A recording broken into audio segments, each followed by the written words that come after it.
Coming to you live with the insight you need from the financials and political capitals of the world to the heart of innovation. This is Opportunities to Consider with your host, author, speaker, and corporate strategist, Hunter Gaylor.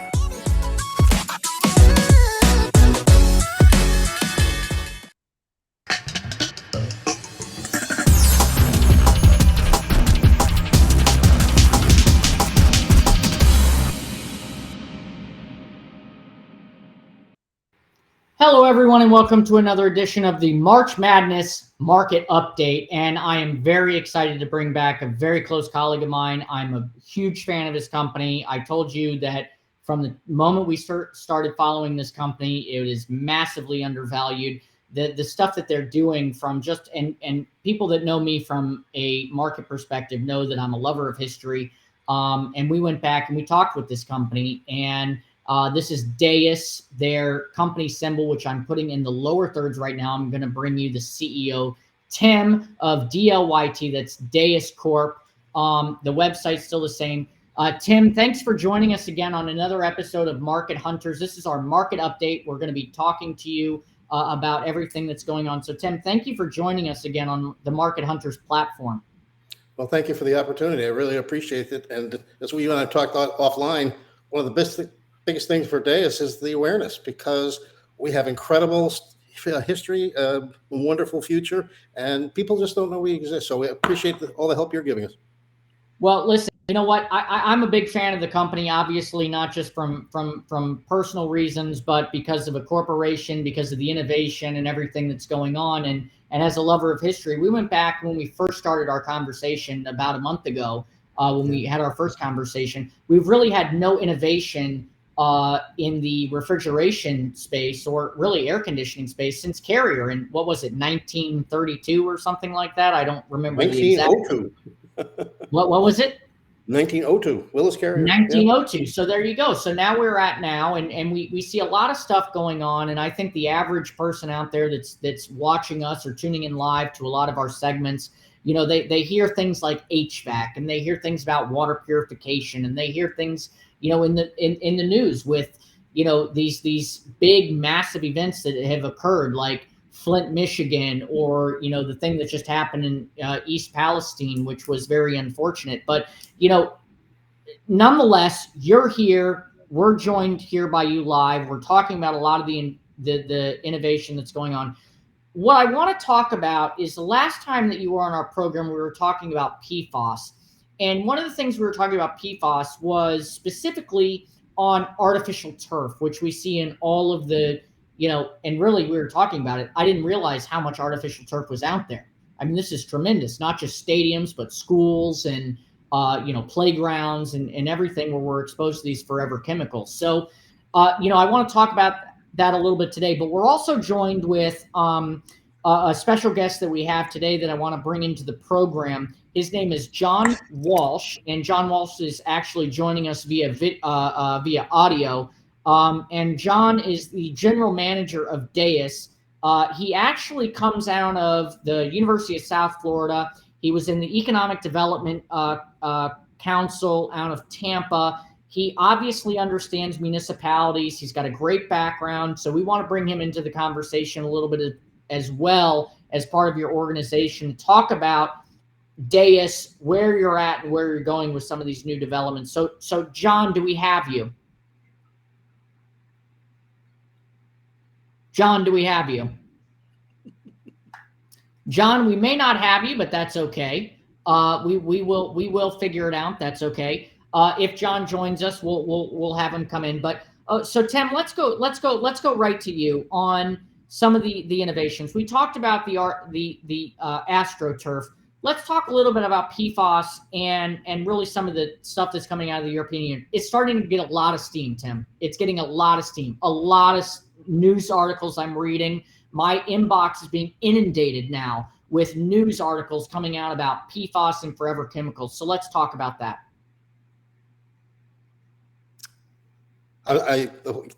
Fine. The issue in my mind, if you look at the topic and you look at the EPA and the EPAs of the world, they don't normally move as lightning fast as they have with this whole forever chemicals issue. I've been working in the water industry, working on things with Dais for over 20 years, and I've never seen such emphasis so fast. And what you're seeing, if you look across what the United States announced last week, what the UK announced a couple months ago, what the people in the European Union, the Middle East, and Africa, number of countries there, you're finding a lot of similarities. Okay, the numbers are a little bit different, but they're really cranking down. And I mean really down. Today, acceptable numbers, if the state or the country has any, are in the 400, 500, and I won't go into the the metric, the range, 400, 500 items. They're cranking down to a 10 or 11. That's a huge difference. Very, very important, because this is something that, in my opinion, kind of snuck up. Everybody's been focused on water and clean water and all sorts of things, air, as far as the pandemic and the rest, but this one just came around the corner. And how pervasive is it? Well, the folks at the BBC did a study in the UK last summer, and they found that almost 70% of every single public school has too high a level of PFAS chemicals in their drinking water in the school itself. That's unbelievable. I mean, this is incredible to me, Tim, because when you look at the education system and you see all this, the outrage that's coming out with various political events and topics that are coming across. I mean, yes, we can talk about a lot of the, personal things that people may have from a political perspective, or right or left. But I mean, I look at it from a humanitarian perspective. And if you're telling me from the point of Dais that our children from these school systems are being exposed to essentially high level toxicities in their school systems, from their water fountains to the ground that they play on. I mean, this is a tremendous talking point that I'm surprised a lot of people are not considering. And what are you doing, and what is Dais doing in working with some of these municipalities? I assume you're working with or in talks with several municipalities to, roll out various prescriptions for this type of issue. No, we're looking at product-oriented firms that already have relationships established with the municipalities and the governments. It takes time to do that, but it's not just the municipalities and the governments. It's you and me at home. It's where we work. Right. There's a lot of influence there, and the concern that I have, being peripherally on the edge of the industry and having a tool that can do an awful lot of good. How do you begin this? How do you do it quickly? You mentioned a comment a little bit ago. How do you turn lemons into lemonade? Right. We have a plan, and we're executing against that plan today. But it's like everything we do. We like to do it with partners because they can move faster than we can. But we can be the, I hate to even use the analogy. We can be the Intel inside, so to speak, for the PC. We can make things work. And that's the beauty of the material. It works. Tim, I actually like the fact that you brought that up, the Intel inside. That's the chip inside, right? If Data has the underlying fundamental building blocks that can help solve a problem, wouldn't it be an economic and professional perspective to be able to roll out a platform that allows people to take advantage of your technology, to be able to roll it out in a more cost-effective and more efficient way? One of the things that I have here in my notes that I've been asked from several members of the audience that listen into us that want us to ask this question is, why are we just now getting information about PFAS? Is this because of the mainstream media? I mean, people are saying that your technology is incredible. They're saying that you're totally undervalued, which I would agree with.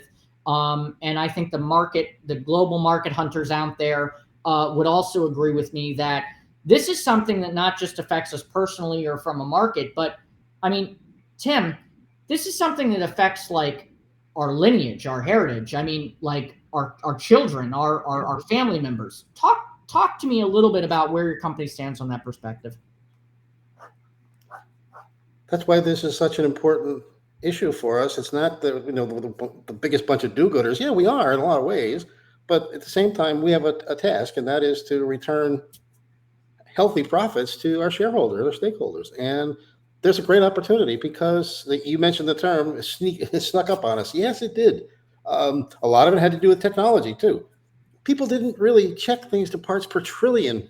This is the first time I've ever seen a commercial effort looking in that small of a molecule size or a population size. It's just incredible. Everything with the parts per billion was kind of like, wow, that's really cool. But you can do trillion, and that's when you pick up and you see where all this material is. And these are things that you and I have been seeing since we were kids on the market today. All sorts of products, and they got to change the way the product is built, and we can do help with that in certain instances, and in other areas we can clean it out. You can do it at the commercial level, the municipal level. You can do it at the consumer level. So there's a lot of different variables here, but our position is that we're going to push very hard to take a leadership role as it comes to the material in products. So, Tim, I want to go back to a press release that just came out on behalf of your company. You talked about clean water, but I also want to talk about this biochar, sustainability at its core. I think this is an incredible piece of technology, and I think our viewers want to get a little bit about your perspective from your lens, if you will. And I just want to take this quote here. Carbon credits are a unit of greenhouse gas emissions, reductions or removals that can be traded or sold in the carbon markets. Large companies can produce biochar produced carbon credits as a way of offsetting their own greenhouse gas emissions. Now, I want to take this point. This is very important for the listeners. In 2019 alone, it's estimated that the U.S. created approximately 100,000 tons of biochar, which is enough to sequester approximately 300,000 tons of greenhouse gases. The U.S. creates over 3 billion tons and growing, might I add, of CO2 annually, requiring approximately 1 billion tons of biochar. It's clear the U.S. produces only a tiny fraction of the capacity needed for mainstream deployment of biochar. Tim, with the PFOA, the PFOS, and GenX from contaminated waters and everything, it seems to me Dais is set up to solve, or at least be one of the tools to solve this problem. Yes. I would say solve in a summary sense, yes. I think there's remediation first, and then you can get to the point where you're restoring. Correct, yes. Right. So I guess in summary, when you talk about repurposing this biochar wastewater using NanoClear, which is one of your products, okay, it provides the lowest cost per ton of processed water, which accelerates the use and advantages of the sequestering process. Walk our audience through what that means and why that is, in my opinion, and like I said, I don't want to speak for our viewers because, I try to stay, kind of, in the middle line here, but why is this a game changer? Because it seems to me that the Aqualite product and the NanoClear product, I mean, this is the future, Tim. Sure it is. I mean, look at people call it the fourth industrial revolution. And you get people saying it's the sixth, and everybody argues what number it is. But the bottom line is that for many, many years, all our lives, things have been powered by electricity, by petroleum, a number of different types of power. And when you're using a feature of a material, you're using a lot less or no power.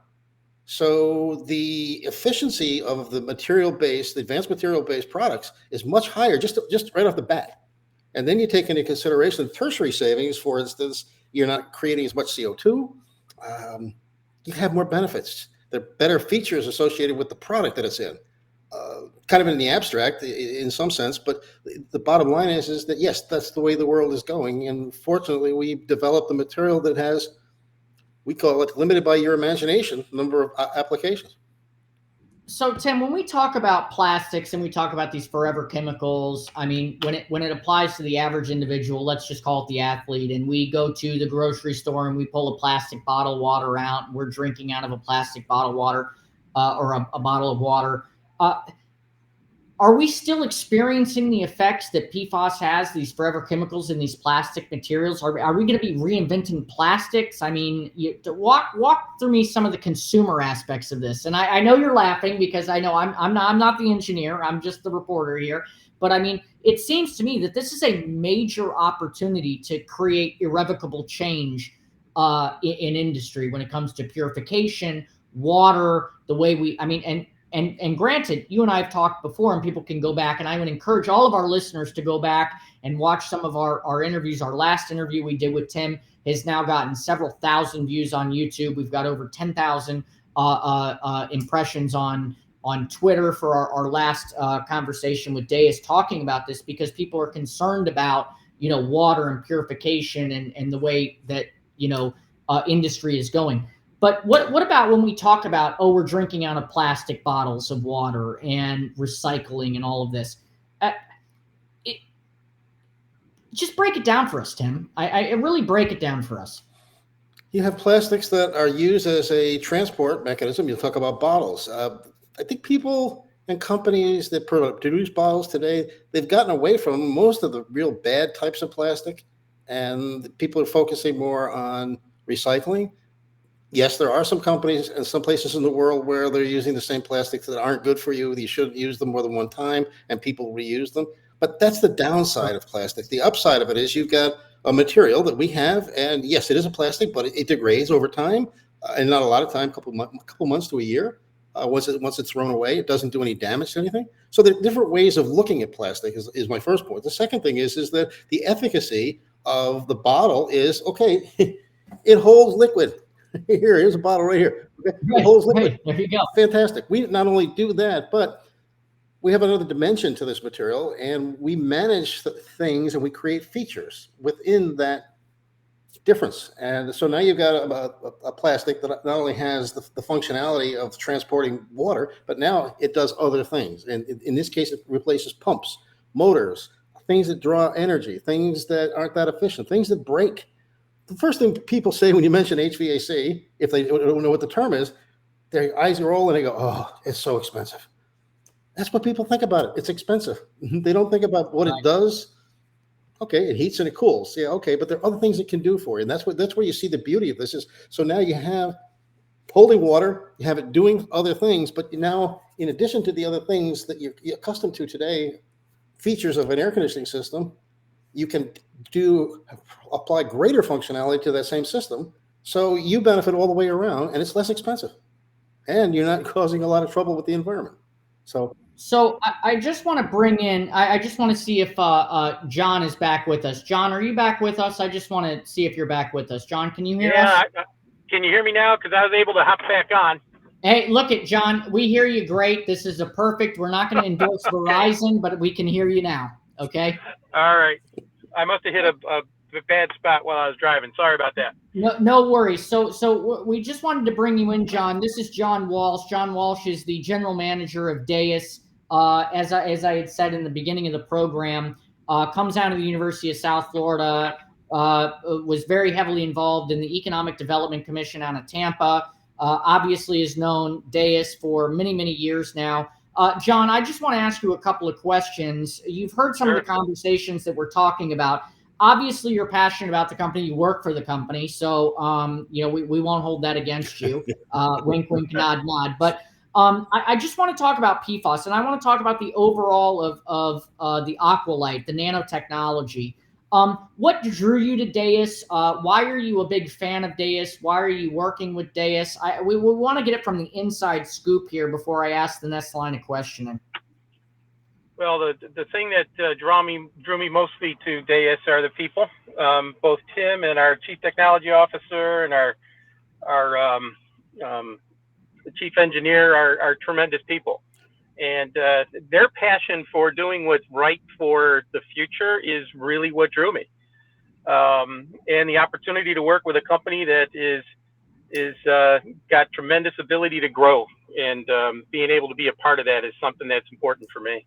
So, John, I just want to go back here. There was a press release that came out, and this was a quote that you said, and I want to read this for our viewers and our listeners because I think it's extremely important. It's very articulate. So bear with me as I read this because I want to get your more in-depth thoughts on this quote. You said, quote, "Unfolding on a world stage are sizable uses for our nano material platform," and the EU's new regulation, including not only newer PFAS requirements for contamination removal, but it also includes a ban on key refrigerants, which is a PFAS product. Aqualite, which Dais is a product of Dais, removes PFAS from contaminants to a zero trace level. And we have a line of HVAC equipment coming which does not use refrigerants. These innovations are made possible by Aqualite.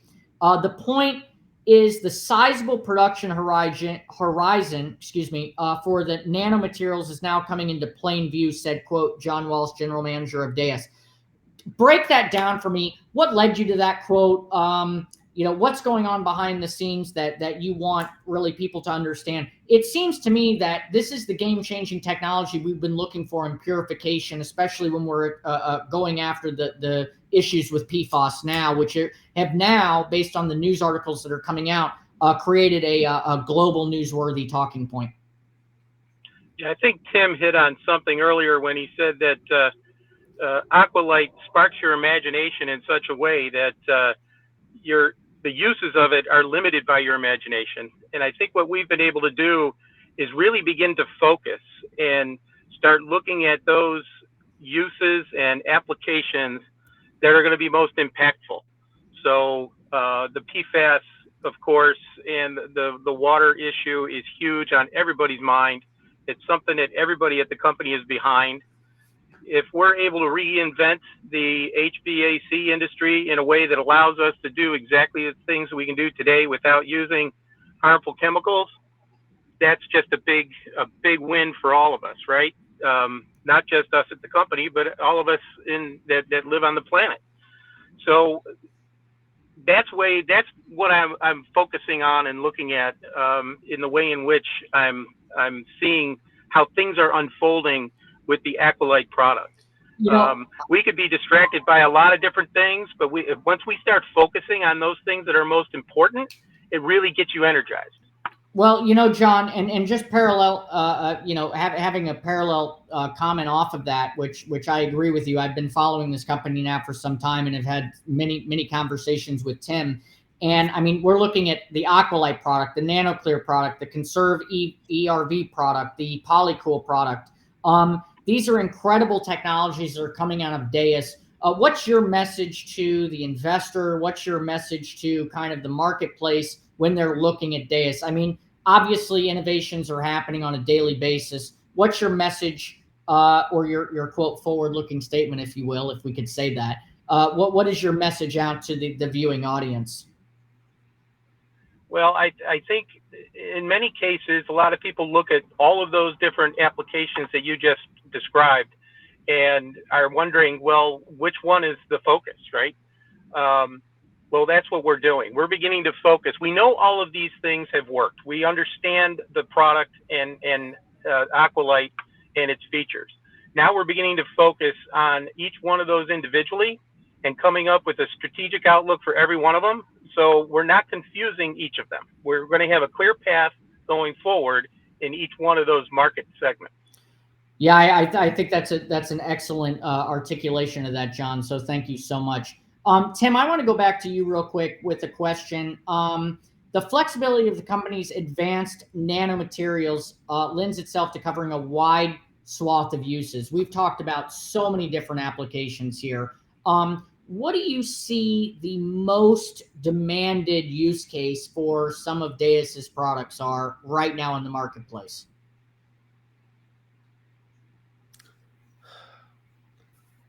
The simple things that save people money. And that would be Conserve, the energy recovery ventilation product that's associated with air conditioning. The modified atmospheric packaging, putting a piece of this in refrigerators like Haier does in China, creates an atmosphere inside of a crisper drawer that allows foods to stay fresher up to 3 times as long and lowers the amount of waste. A third of all the food that we that we produce in the U.S. is thrown away.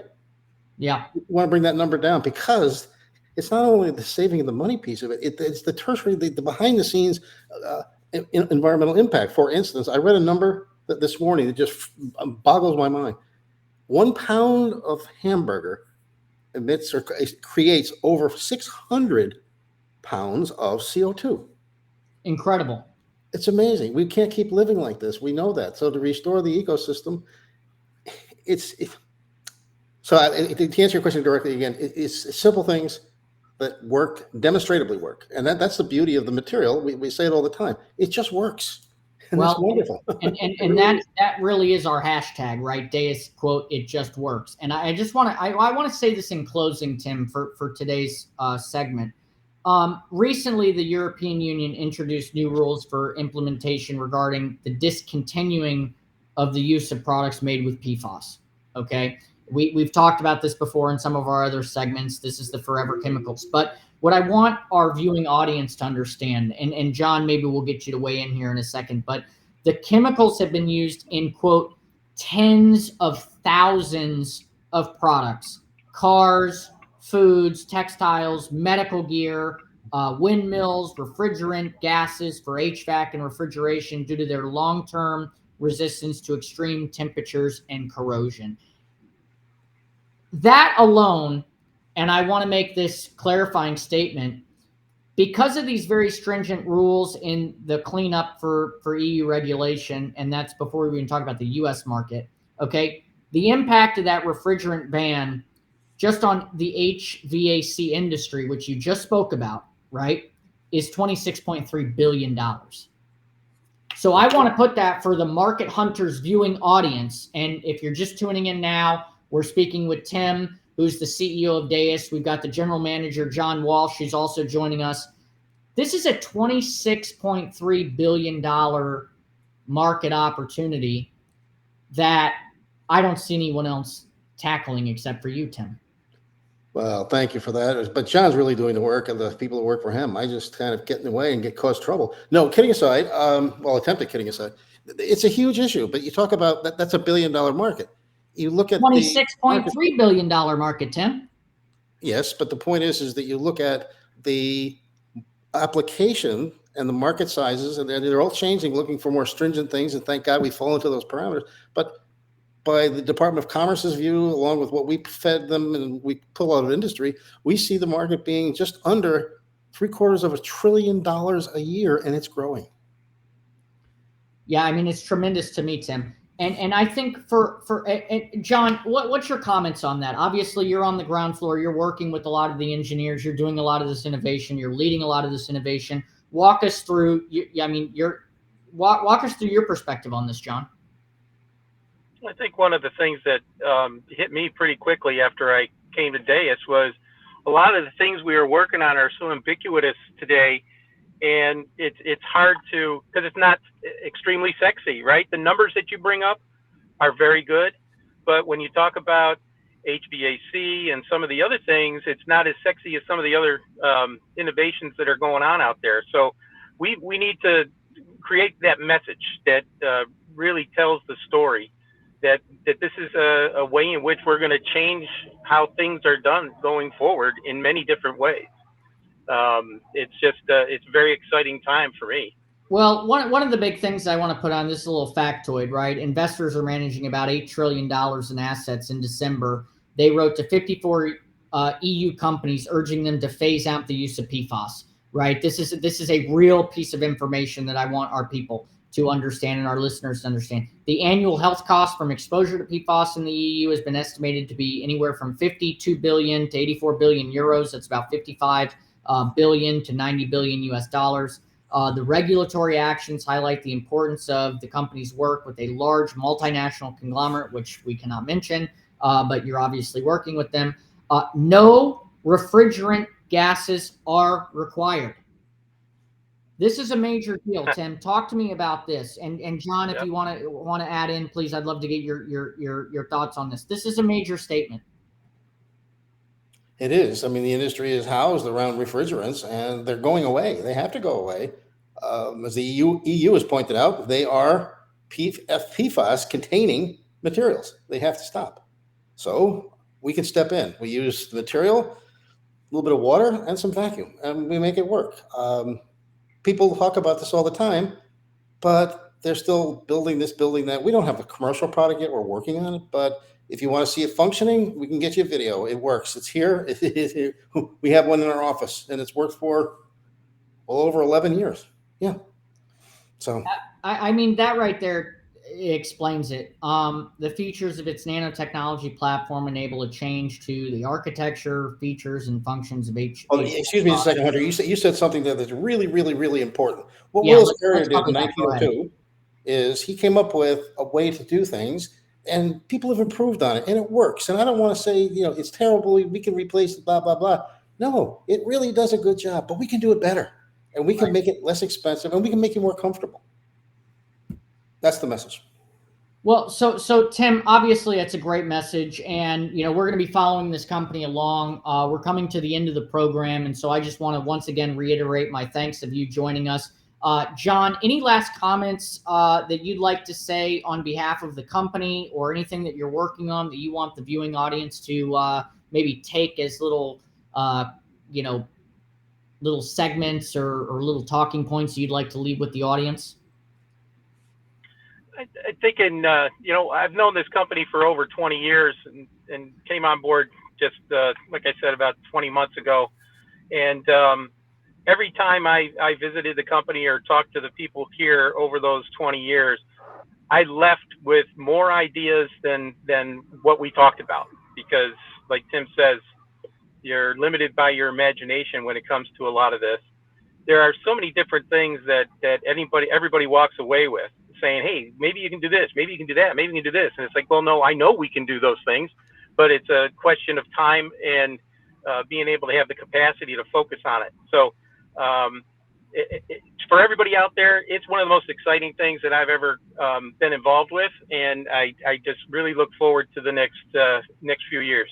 Well, John, thank you so much for joining the program. And Tim, always, it's a pleasure to have you here. And I just want our viewing audience to understand, we've been following Dais here very closely. We're a big fan of the company. Anyone that's watching Market Hunters and our Markets Hunter platform, when we look at companies, we just don't look at the technology. We just don't look at the stock. We look at the fundamentals of the company. We look at the technology of the company. We really do a deep dive trying to spread the word about the innovations that these companies are doing. And Dais is one of these, because it doesn't just affect us personally. It affects us as a country. It affects us, from a community perspective, from a nationwide perspective, a state perspective. We've seen a lot of stuff go on in the contaminations world with this recent event in East Palestine, Ohio, or Flint, Michigan. And you go back, and I encourage you to watch some of the other episodes that we've done with Tim, where we talk about some of this technology. So Tim, John, thank you so much for joining the program. We look at having you again next time here in the next week or so, where we're going to keep following the company and a lot of the innovations and developments. So Tim, thank you so much for joining us. John, such a pleasure to speak with you, and thank you for joining us. Thank you, Hunter. Hunter, thank you very much. Appreciate the opportunity, and look forward to chatting soon. Yeah, thank you so much. And so you just heard it live here, folks.